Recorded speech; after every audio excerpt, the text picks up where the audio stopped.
Hello everyone, Charles Watts here, the Arsenal correspondent at Goal, joining you on Christmas Eve, just one day away from the big day. Hope you're all ready, especially you guys who have got kids out there, young kids like I have. Hope you're prepared for the madness and a very early wake-up call tomorrow. Of course, we are now only 2 days away from the Premier League returning. Finally, it is back. We've had our first taster in the last few days of domestic football, haven't we, with the Carabao Cup? What a fantastic game Manchester City-Liverpool was on, I can't even remember, I've totally lost track of days at the moment. I'm off at the moment, as I've said before, and all the days are merging into one. But yeah, that Man City-Liverpool game was fantastic, wasn't it? Lovely little taster of what's to come. Pretty daunting is the fact as well, how quickly Man City seemed to pick up and how good they were in that game. Did give away 2 goals though. Liverpool had their moments, but I thought City were very, very good in that match, and certainly a little bit of a warning shot to the rest of the league about how good they can be over the second half of the season. So lots to talk about today. Mikel Arteta has been speaking at his press conference last couple of days ahead of the game against West Ham. We'll have a look at who could be starting that game. William Saliba, he came back yesterday.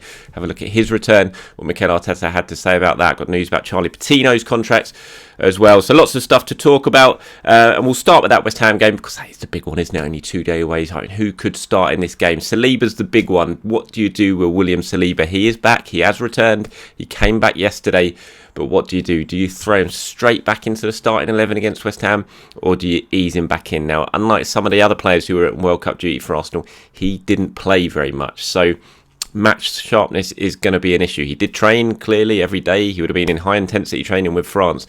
Is that enough to throw him straight back in against West Ham in the sort of hustle and bustle of the Premier League, or do you go with Rob Holding, who has played all these games in the build-up to the West Ham game, played alongside Gabriel in all of the warm-up fixtures? I have a feeling he'll probably go with Rob Holding. I think maybe throwing Saliba straight back in will be too much. He was asked about it, and he said he was asked about if he'll put Saliba straight in against West Ham, and he said, let's see, that depends on how he comes back. We have the data of what he's done in training in terms of actual minutes. He didn't participate much, but it was a huge experience for him as well. Let's see, when he gets back, we'll make that decision. He is, of course, back now. Mikel Arteta was speaking, was saying those comments in his press conference, which was a day before Saliba arrived. So I spent all day yesterday looking at him. We've done all the medical checks at London Colney, all the data all been analysed. And then it's just going to come down to a straight decision from Mikel Arteta. I just got a feeling he's going to go with Rob Holding. Just given Holding has played all these games, he's definitely match sharp. He's been playing alongside Gabriel in all the matches. I think he might go with Rob Holding, but we shall wait and see on that one. He's got big decisions to make at left back, depending on what happens with Tierney and Zinchenko. I mean, Zinchenko hasn't featured at all. We're not sure if he's even back in training yet. Tierney didn't feature in the friendly against Luton. Cedric played at left back, which is a worry. I'm not saying Cedric's a worry. I'm saying more the fact that just Tierney not playing. You know, if you're going to have to move things around, if you've got Zinchenko and Tierney out, far from ideal, and you'd much rather not be playing Cedric at left back against West Ham, but that could be the only option available to Mikel Arteta, so we'll have to wait and see on that one. I mean, those two are the only real question marks, I would say, ahead of the game, whether Saliba plays and who plays at left back. Other than that, I think you pretty much know who's going to play, don't you? It's going to be Ramsdale in goal, White right back, Gabriel, and then either Holding or Saliba in the centre back positions. Probably Cedric if Tierney's not fit at left back. If not Tierney at left back, then you have Partey as a holding midfielder, Odegaard and Granit Xhaka, and then it's going to be Eddie Nketiah as a central striker with Bukayo Saka and Gabriel Martinelli either side of him in attack. So it does pretty much pick itself at the moment in terms of who is going to play against West Ham. It's just those two positions that Mikel Arteta has something to think about going into that game. But let me know what you guys think. Who should be playing in the game on Boxing Day? What's the starting 11 you would like to see? Who would you throw Saliba straight back in, or would you wait and ease him back in against Brighton and go with Rob Holding? And if there is no Zinchenko or Tierney at left back, how do you fancy Cedric at left back against West Ham? Let me know anything you want to say about the game. Let me know in the comments below. Let's go with Patino's contract now, shall we? My understanding is that a contract has now officially been triggered. Now, it needed to be done before the end of the year.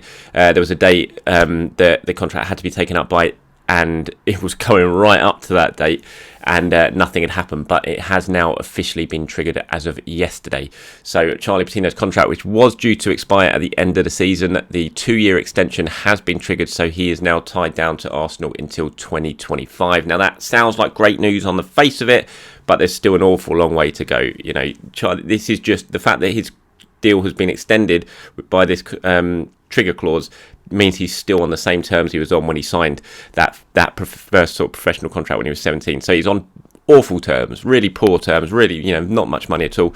And you know, since then he's gone. He's had his taste in the first team. He scored for the first team. He's now having a really good loan spell in the Championship. He needs a pay rise. Let's face it, there is lots of interest in Charlie Patino from elsewhere, from abroad, from England, from the Premier League, and he can't stay on the terms he is on now. And so this is just a start, really. What Arsenal have done by triggering this extension is basically just giving themselves a little bit of wriggle room. The sort of timing isn't quite so essential now because you know you've got them tied down, but you know they still have a lot of work to do. They need to get. They're going to be talks very soon. Because Patino and his people want to know exactly what's going on, won't they? They need to find a pathway. They need to see exactly what the long-term plan is. It's not just a case of triggering this extension, then it's sort of wipe your hands and think, oh, cool, we've kicked that down the line for another 2.5 years. That's not the case. This is just a start. Now the actual real talks start in terms of trying to get a long-term, fresh, improved contract done for Charlie Patino, which you want to do. It'd be madness not to get it done. But Patino and his people are in strong position now because Patino's done very, very well in his loan at Blackpool. He's shown he can easily cut it, even at his young age in the Championship right now. He's got lots of clubs looking at him and fancying the idea of taking him.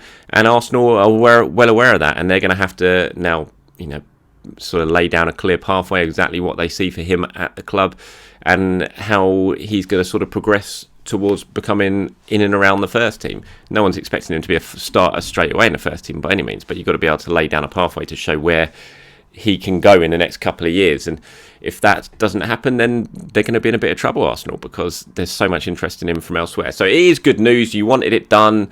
It's sort of taken away that immediate fear of it not happening and suddenly Patino being out of contract in the summer and then losing one of your sort of crown jewels of your academy. So that's good news on one hand, but there's still a lot of work to do. Then now the real discussions start in terms of improving the contract, bringing him up to terms that kind of fit where he is and where he is around others. I mean, you look at Balogun last summer, signed a new fresh contract on very, very big terms. He hadn't played barely any football in the first team. He hadn't had as good a loan spell away as Charlie Patino's had at that point. And he got a very big new contract. So, you know, that's what people will be looking at and saying, well, if he's on this, then I should be on that. And, you know, that's just how it works in football. So it'll be interesting to see what happens. It's certainly good news right now because it does take away the fear of him sort of heading off in the summer and going elsewhere for free. So that's good news. But the tougher task now comes of it. You're getting a new long-term improved contract over the line. Elsewhere, I didn't do a video, so I didn't get to talk about it. I thought Mikel Arteta has been speaking about transfers again. There's lots to talk about at the moment about João Felix, obviously over at Atletico Madrid. Looks like he's on the market. Mikel was saying, we are going to be active, and active means always looking to strengthen the team. This squad still doesn't have the luxury of not maximising every single window, and we have to do that because it's really important. But then we want to get the right profile, the right player, and a player that is going to really impact the team and take us to the next level. So again, Mikel Arteta not mincing his words, saying, look, we need to improve the team. We're not in a position where we can't take advantage of every transfer window at the moment. All the talk about João Felix obviously coming out of Spain really at the moment. As far as I'm aware, there's been no official contact with Arsenal and Atletico over Madrid. Our guy over in Spain, Ruben, who I'm sure you're probably aware of, who works for Goal over in Spain, is very connected over at Atletico. He's on the ball when it comes to João Felix, and at the moment he doesn't think there's been anything official in terms of Arsenal going over there. But there's lots of talk about a potential loan deal. When you look at it and think that a loan deal could potentially be an appealing option if you just had into the end of the season. And let's sort of Jesus get back fit. It gives you another quality option in the attack while not sort of committing yourself to someone to the long term. So that would be an appealing option. it'd be expensive, I imagine, if you're just going to loan it for 6 months without any obligation. I can't imagine Arsenal would want to enter into a loan with an obligation clause for Felix, because we know that Mudrik's a priority at the moment for sort of the wide point of view, and then Jesus is going to come back, and I just don't really see how that works long term. So a short-term loan would be an appealing one, but it'd be a costly one. And there's obviously lots of other clubs who'd be interested in João Felix who potentially wouldn't just want a short-term thing; they'd want a long-term thing. So I still think it's not the most likely scenario that he arrives at Arsenal, but we know that Edu and Jorge Mendes have got a good relationship. But it still doesn't feel like one to me that is absolutely the most likely thing to happen in January, but we'll have to wait and see. His name is going to be linked with so many clubs, including Arsenal. Everyone knows that Arsenal need a forward, an attacker, so it makes sense that link is there, but we'll have to wait and see if it becomes anything stronger than that. But that's certainly interesting from Arteta again in his transfer comments, being very forthright in terms of the need to strengthen. And I certainly think it's going to be a fun window to watch over the next month or so, not far away now. Elsewhere on Gabriel Martinelli's contract, Arteta just said no news. You're going to have to keep asking for the next few weeks. So nothing, as I said yesterday or a couple of days ago when I recorded that video, and there's lots of talk about it being done over in Spain. I don't think that's the case.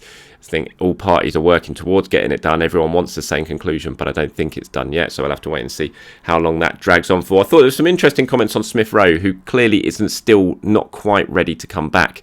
Certainly be involved. And last time Smith Rowe gave an interview, I remember it was at the Abu Dhabi Grand Prix, I think, and he said he thought he was going to be back playing against West Ham. Doesn't look like that's the case. He's not really been able to join in training too much.